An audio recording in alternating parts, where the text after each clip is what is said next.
Assalamualaikum warahmatullahi wabarakatuh.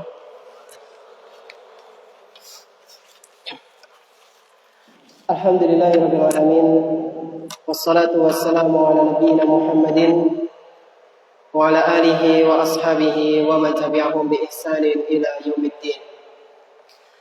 Alhamdulillah, segala puji bagi Allah Subhanahu wa taala di mana Dia telah memberikan kepada kita semuanya kenikmatan yang begitu banyak, dan di antara kenikmatan-kenikmatan yang telah Allah Tabaraka wa Ta'ala berikan kepada kita semuanya, yaitu berupa nikmat iman, nikmat Islam, nikmat kita bisa kembali menghadiri majelis taklim di salah satu rumah-rumah Allah Subhanahu wa Ta'ala yang kita cintai ini. Kita berharap kepada Allah Tabaraka wa Ta'ala, semoga Dia berkenan memberikan kepada kita semuanya ilmu yang bermanfaat, sehingga bisa menjadi bekal kita kelak ketika berjumpa dengan Allah Subhanahu wa Ta'ala di hari akhir nanti. Salawat beserta salam semoga senantiasa tercurah limpahkan kepada Nabi kita yang tercinta, Nabi Muhammad sallallahu alaihi wasallam, serta para keluarganya, para sahabatnya dan umatnya yang senantiasa mengikuti sunnah-sunnah beliau hingga hari akhir nanti. Jamaah yang semoga senantiasa dimuliakan oleh Allah Subhanahu wa Ta'ala. Qadarallahu wa masya'a fa'al. Guru kita Ustaz Abdurrahman hafizahullah ta'ala berhalangan lagi. Tadi pagi beliau menghubungi kami, alhamdulillah beliau sudah ada di Indonesia, sudah pulang. Cuma enggak enak badan. Mungkin kecapean ya. Alhamdulillah sudah di Indonesia, sudah pulang dari ibadah umrohnya. Ya, kita berdoa semoga minggu depan beliau sudah sehat sehingga bisa mengisi kajian rutin tentang nasihat-nasihat para sahabat. Nah, jemaah sekalian, semoga senantiasa dimuliakan oleh Allah Subhanahu wa Ta'ala. Kalau misalnya kita punya seorang sahabat, kita memiliki hubungan yang sangat dekat dengan sahabat tersebut. Kita sangat sayang kepada dia, kita sangat cinta kepada dia, dan itu semua terbangun atas dasar cinta Allah Subhanahu wa Ta'ala. Kita sayang kepada teman kita karena Allah, kita cinta kepada teman kita karena Allah.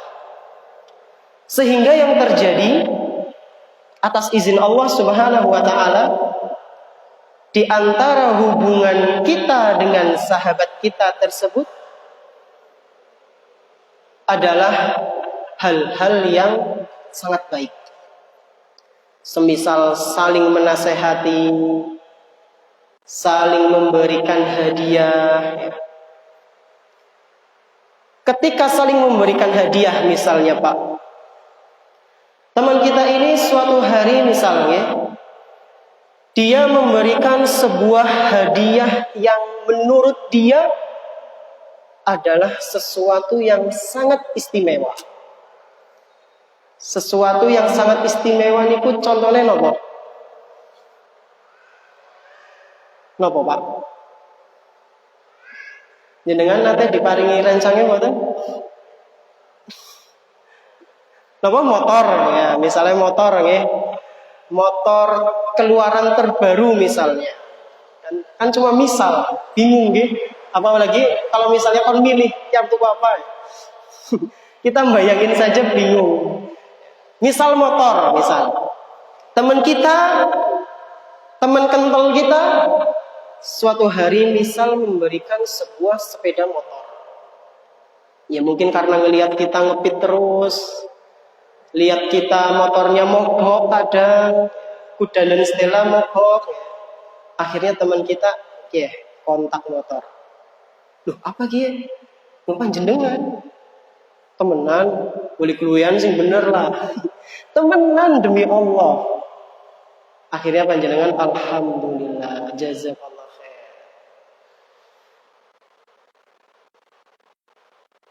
Kemudian ketika panjenengan sudah mendapatkan motor tersebut, apakah panjenengan akan menyia-nyiakan motor itu? Maka jawabannya tidak. Kenapa? Karena motor tersebut adalah pemberian dari seseorang yang spesial dalam hidup kita. Kita akan merawat motor itu, kita akan mungkin ngadusi ya bendina, ditutupi kepanasan. Pokoknya jangan sampai motor ini rusak. Kenapa? Karena kita nggak mau sahabat kita kecewa. Kita nggak mau sahabat kita mengira bahwasanya kita kurang dalam merawat pemberian yang telah dia berikan. Contoh lain misalnya, ya barang cuma-cuma misal. Orang tua kita ngasih kita kaos. Ya mungkin kalau kita beli bisa sampai 2 lusin, 3 lusin. Tapi kita akan merawat kaos tersebut. Atau mungkin sandal. Harganya murah. Tapi kalau hilang, kita pasti bahkan sedih. Apa yang membedakan antara sandal baju yang orang tua kita berikan kepada kita dengan sandal baju yang ada di toko? Yang membedakan adalah yang memberi, yaitu orang tua kita. Orang-orang yang spesial di dalam hidup kita, ketika memberikan sesuatu kepada kita, kita pasti akan menjaganya dengan sebaik mungkin. Nah, jamaah yang semoga senantiasa dimuliakan oleh Allah Subhanahu wa taala. Demikianlah seharusnya seorang muslim ketika mendapatkan sesuatu yang sangat istimewa dari Allah Subhanahu wa taala. Seorang muslim sejati, dia tidak akan pernah menyia-nyiakan pemberian yang sangat luar biasa yang telah Allah Subhanahu wa taala berikan kepada dia. Ustaz, memang apa baik Ustaz yang Allah berikan kepada kita? Apa mawon Pak? Banyak orang hitung. Jangankan kita hitung dari awal kita lahir, dari tadi pagi coba. Bangun pagi, dengar suara adzan subuh, itu termasuk kenikmatan Pak. Mata kita bisa melihat, berjalan. Ketika kita berjalan, tangannya ngayun, apakah karo mikir? Kan ngayun dewek kan? Itu kenikmatan enggak?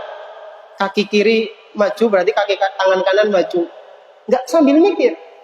Lupa dengan masalah-masalah yang mungkin bisa membuat kita menjadi ruwet hidupnya dan berbagai macam kenikmatan yang lain. Oleh karena itu Allah Subhanahu wa taala berfirman, "Wa in ta'uddu ni'matallahi la tuhsuha." Jika kalian menghitung segala kenikmatan yang telah Allah Subhanahu wa taala berikan kepada kalian, niscaya kalian tidak akan pernah bisa menghitungnya. Nah, jamaah sekalian rahimani wa rahimakumullah. Pada kesempatan yang berbahagia kali ini, kita akan mencoba membahas tentang beberapa kenikmatan yang sudah seharusnya kita jaga. Jangan sampai disia-siakan. Di sini kami insya Allah akan membawakan sekurang-kurangnya 3 kenikmatan, 3 pemberian yang sudah seharusnya kita jaga dan jangan sampai kita sia-siakan. Apa saja itu Ustaz? Yang pertama adalah hidayah. Hidayah. Jamaah sekalian rahimani wa rahimakumullah. Ketika kita ingin pergi ke suatu tempat, tapi kita belum mengetahui jalan yang menghantarkan kita ke tempat tersebut. Kira-kira bisa nggak Pak? Kita mau piknik misalnya ke suatu tempat, jadinya tempat apik banget, tapi kita belum pernah ke tempat tersebut dan bingung jalannya kemana. Ustaz kan bisa nganggo GPS lah. Ya anak dua HP. Kalau nggak punya HP, ya kan bisa tanya Ustaz. Ya anak kendem. Nah inilah jawaban yang benar. Kita akan berusaha tanya kepada orang lain. Ini jalan ke tempat ini gimana Pak? Gimana Mbah? Gimana Mas? Oh lurus belok ini panjenengan akan dikasih tahu. Demikian pula dengan hidayah Pak. Hidayah hanya akan bisa didapatkan dengan cara diusahakan, dicari. Terus bagaimana Ustadz cara mencarinya? Di antaranya ini. Dengan menghadiri majelis ta'lim. Belajar ilmu agama. Mendengarkan kajian-kajian. Dengan seperti itu insya Allah hidayah akan didapatkan atas izin Allah Subhanahu wa ta'ala. Kenapa Ustadz mesti hidayah? Karena dengan hidayah jamaah sekalian, kita akan mengetahui jalan menuju surga. Dan inilah tempat yang selama ini kita berusaha untuk menempuhnya, untuk meraihnya. Surga, bukan dunia. Karena di dunia hanyalah sementara. Dan dengan hidayah, seseorang akan bisa mengetahui mana yang benar, mana yang salah. Dengan hidayatul taufik, seseorang akan mengetahui mana yang sunnah dan mana yang bukan sunnah. Dengan hidayah pula, seseorang akan mengetahui bagaimana Rasulullah SAW menjalankan ibadah-ibadah sunnah dan mengetahui mana yang bukan termasuk ibadah. Inilah hidayah. Dan ini jemaah sekalian rahimani wa rahimakumullah. Hidayah ini yaitu hidayatul taufik. Jadi sebelum kita lanjut, hidayah itu terbagi menjadi dua. Ada hidayatul taufik, ada juga hidayatul irsyad. Kenapa? Hidayatul taufik dan hidayatul irsyad. Apa itu hidayatul taufik, Ustaz? Hidayatul taufik itu bahasa sederhananya yang bisa memberi hanya Allah. Adapun hidayatul irsyad, semua orang insya Allah bisa memberinya. Contohnya apa Ustaz hidayatul irsyad? Nuwun sewu. Niki kula. Saya sedang memberikan hidayatul irsyad, nasihat. Panjenengan pulang nasihati istrinya panjenengan, putra-putrinya panjenengan. Berarti panjenengan sedang memberikan hidayatul irsyad. Nah, nanti istri panjenengan atau putra-putri panjenengan nerima atau tidaknya, itu baru hidayatul taufik. Apakah Allah akan memberikan kepada dia atau tidak? Itu bahasa sederhananya. Nah, jemaah sekalian rahimani wa rahimakumullah, sekali lagi kita harus banyak-banyak bersyukur kepada Allah. Karena sampai detik ini kita masih merasakan kenikmatan hidayatul taufik. Yang mana hidayatul taufik ini tidak didapatkan oleh orang yang sangat disayangi oleh Nabi. Sinten? Pamannya gitu. Nabi SAW sangat sayang sekali sama pamannya, Pak. Yaitu Abu Thalib. Di mana Abu Thalib ini Subhanallah, sangat berusaha membela Nabi SAW dalam menyebarkan dakwah. Bahkan kalau sampai ada yang menyakiti Nabi, Abu Thalib garda paling depan untuk membela Nabi SAW. Singkat cerita, Abu Thalib jatuh sakit, yang mana sakit ini membawa beliau meninggal dunia. Ketika sakit parah, Nabi SAW mengunjungi pamannya yang tersayang ini. Ketika sudah sampai di tempat kediamannya Abu Thalib, ternyata di situ sudah ada Abu Jahal dan Abdullah bin Abi Umayyah. Jadi Nabi sudah sampai, jebule wis kedisitan sama dua dedengkot kafir Quraisy. Maka ketika itu Nabi SAW pun duduk di sampingnya paman beliau, lalu mengajak pamannya untuk masuk Islam. Beliau mengatakan kepada pamannya, "Ai ammi, wahai pamanku tersayang, Qul la ilaha illallah kalimatan uhajjulaka biha indallah." Wahai pamanku tersayang, ucapkanlah kalimat la ilaha illallah, yang mana dengan kalimat tersebut aku bisa menjadikannya sebagai hujah, aku bisa menolongmu di hadapan Allah nanti. Subhanallah, udah dikasih janji seperti itu sama Nabi. Ketika Abu Thalib mau mengatakan itu, dipotong, disela oleh temannya ini yang buruk. Ya Abu Thalib, wahai Abu Thalib, targhabu an millati Abdul Muttalib, apakah kamu sudah benci dengan agama nenek moyangmu? Ragu dia. Dia mikir karo kancane. Ki kancane nyong ya. Tapi apa ponakane ya?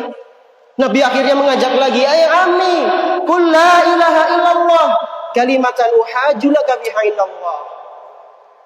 Wahai pamanku tersayang, katakanlah la ilaha illallah, sebuah kalimat yang aku bisa menolongmu di hadapan Allah nanti. Terus Abu Jahal dan Abdullah bin Abi Umayyah menyela lagi. Dan begitu seterusnya hingga pada akhirnya Abu Thalib mengatakan, "Ana ala millati Abdul Muttalib." Aku beriman di atas agama nenek moyangku, agamanya Abdul Muttalib. Langsung mati. Ketika itu juga jemaah sekalian, Nabi SAW sangat sedih luar biasa. Kenapa sedih? Karena pamannya yang tersayang, pamannya yang tercinta, yang selama ini menolong dakwah beliau, meninggal di atas kekafiran. Berarti nggak akan ketemu lagi di akhirat nanti. Maka ketika itu Nabi SAW langsung mengatakan, la astaghfiranna laka ma lam unha anhu.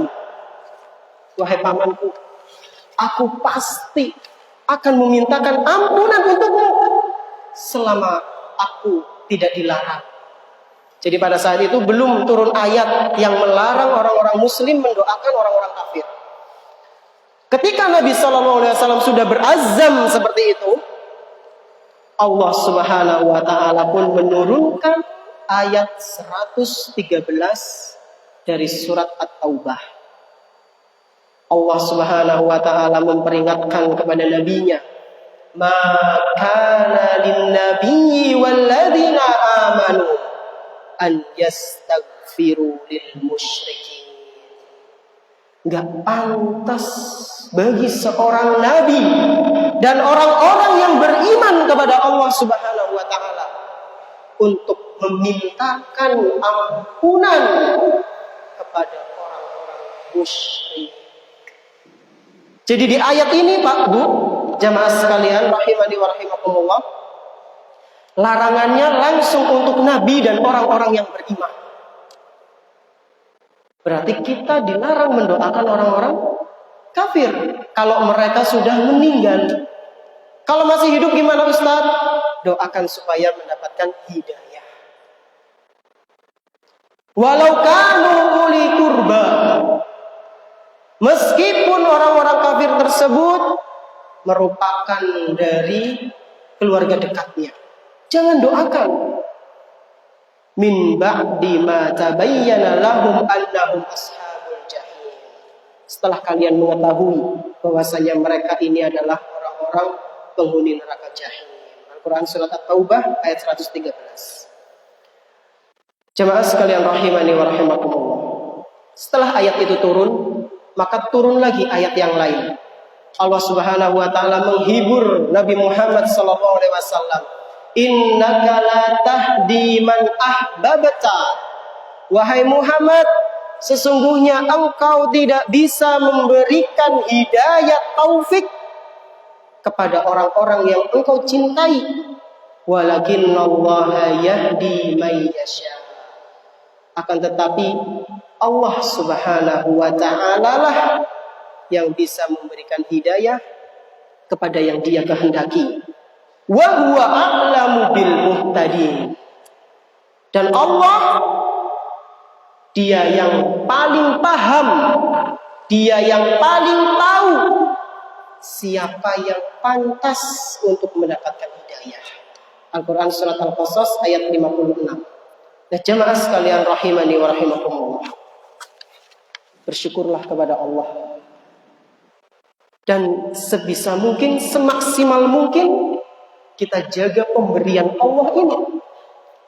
Yang sangat istimewa, yang sangat luar biasa. Yang Allah Subhanahu wa ta'ala tidak berikan kepada orang yang disayangi oleh Nabi. Padahal orang tersebut sudah berjasa dalam tanda kutip untuk membela Islam. Nah, kita jemaah sekalian, apa yang telah kita berikan untuk Islam?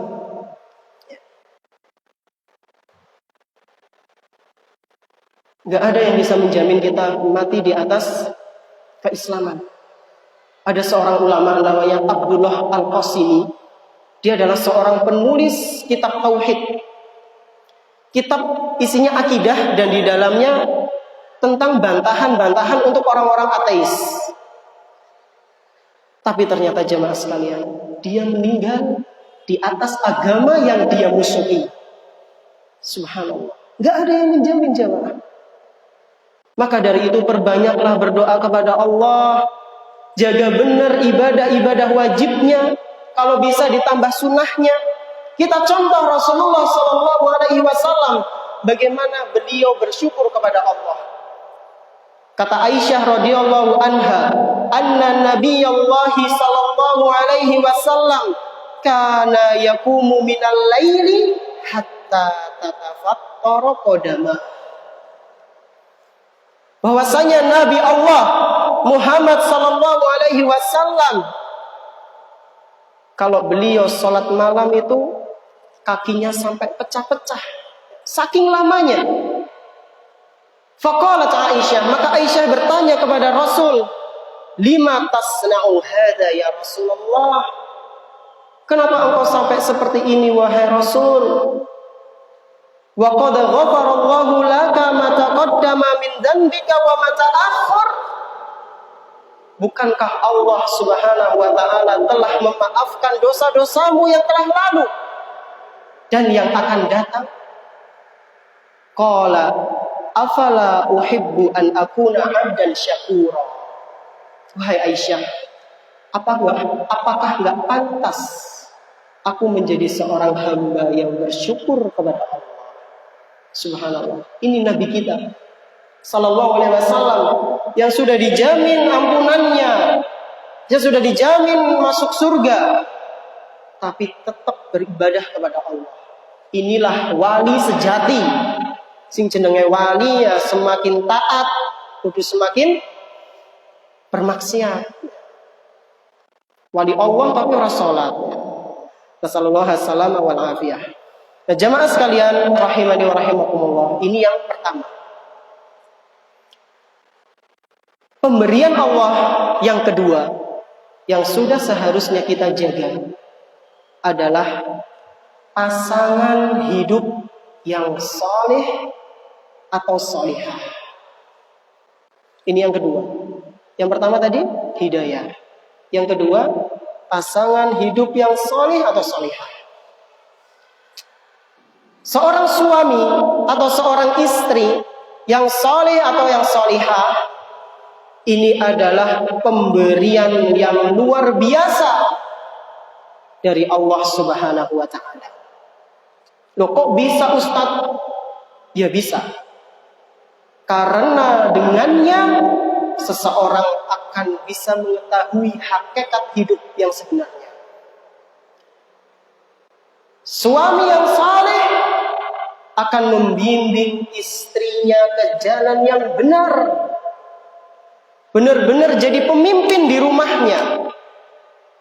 Adapun istri yang salihah, dia akan senantiasa mendukung apa keputusan yang telah diambil oleh sang suami.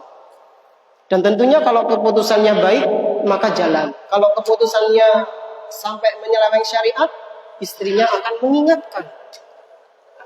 Ini adalah sebuah kenikmatan jamaah sekalian. Betapa indahnya seorang suami istri datang ke kajian, nyatet bareng-bareng, Masya Allah. Datang ke taman-taman surga di dunia. Setelah pengajian pulang rumah, saling koreksi. Masya Allah. Ustaz ora kadung, Ustaz wis ngantuk. Wis ngantuk. Ustaz ora kadung, Ustaz kumbahane wis ngenteni, Ustaz. Alhamdulillah bisa hadir bersama. Ini adalah kenikmatan jamaah sekalian.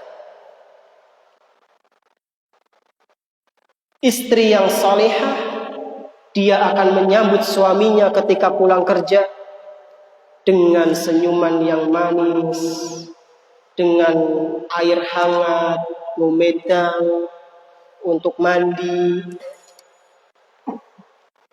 Ditanya mau makan apa, nikmat.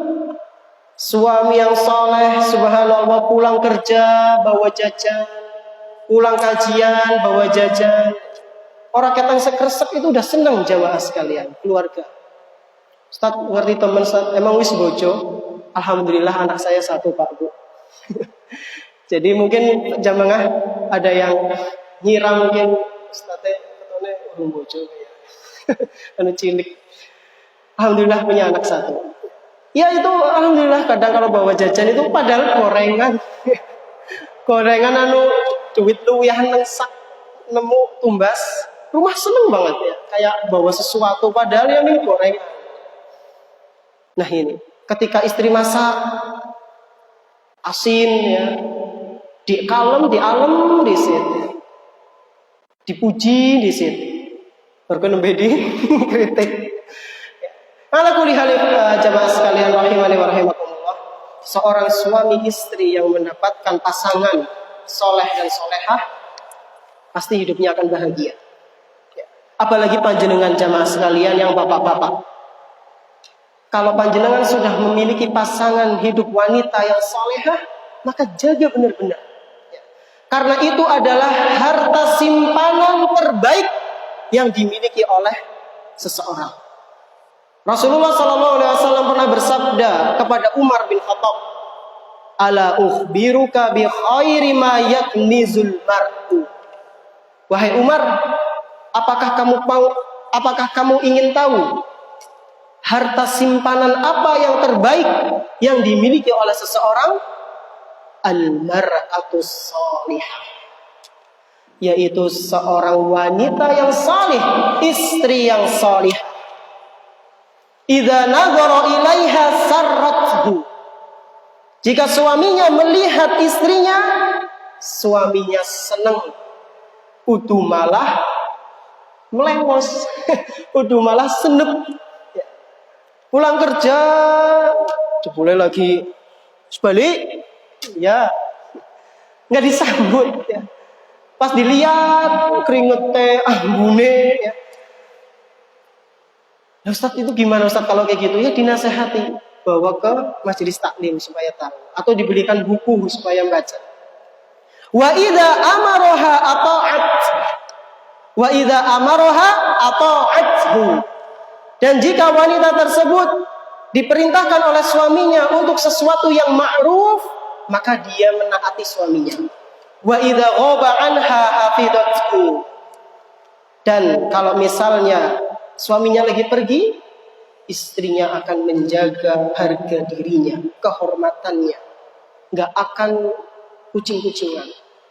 Kalau panjenengan sudah memiliki sifat-sifat ini yang ada di dalam istri panjenengan, jaga dan syukuri. Dan jangan sampai panjenengan hianati istri panjenengan. Ini adalah kenikmatan yang luar biasa. Jangan sampai dicabut oleh Allah Subhanahu wa taala. Ini yang kedua. Kemudian yang ketiga adalah anak soleh atau solihah. Ini adalah pemberian yang luar biasa juga, Pak. Kenapa Ustadz anak soleh dan solihah? Karena anak yang soleh dan anak yang solihah adalah aset berharga yang kita butuhkan ketika kita sudah tak ada lagi di dunia. Harapan kita itu, kalau kita nggak punya amal jariah, sedekah, misalnya jarang kadang-kadang, ilmu juga mungkin kita nggak pernah berdakwah, anak yang soleh. Ini yang akan kita rasakan sampai hari kiamat nanti, jemaah sekalian. Rasulullah SAW pernah bersabda, "Idza matal insanu in qata'a anhu 'amaluhu illa min salasatin." Jika anak Adam, manusia meninggal dunia, maka terputuslah seluruh amalannya kecuali 3. Min shadaqatin jariyatin, au ilmin yuntafa'u bih, au waladin shalih yad'ulah. Sedekah jariah, ilmu yang bermanfaat baginya, dan anak soleh yang mendoakannya. Anak soleh akan senantiasa menyertai sabun banget. Pas satu menit lagi. Akan menyertai nama panjenengan, nama kedua orang tuanya dalam setiap bait-bait doa. Ini anak yang soleh, jemaah sekalian. Ibadahnya, bacaan Al-Qur'annya, itu akan kita jauh lebih dapatkan jika kita yang mengajarinya. Maka dari itu jamaah jangan sampai yang lekis kadung ya. Sebisa mungkin yang masih punya momongan bayi, sebisa mungkin Al-Fatihah kita yang ngajari. Kenapa Ustaz? Karena itu yang akan dibaca setiap hari oleh dia. Itu yang akan dibaca oleh dia setiap hari. Maka sebisa mungkin kita harus cerdas ketika mengajari anak kita. Dan jangan sampai jamaah sekalian ketika kita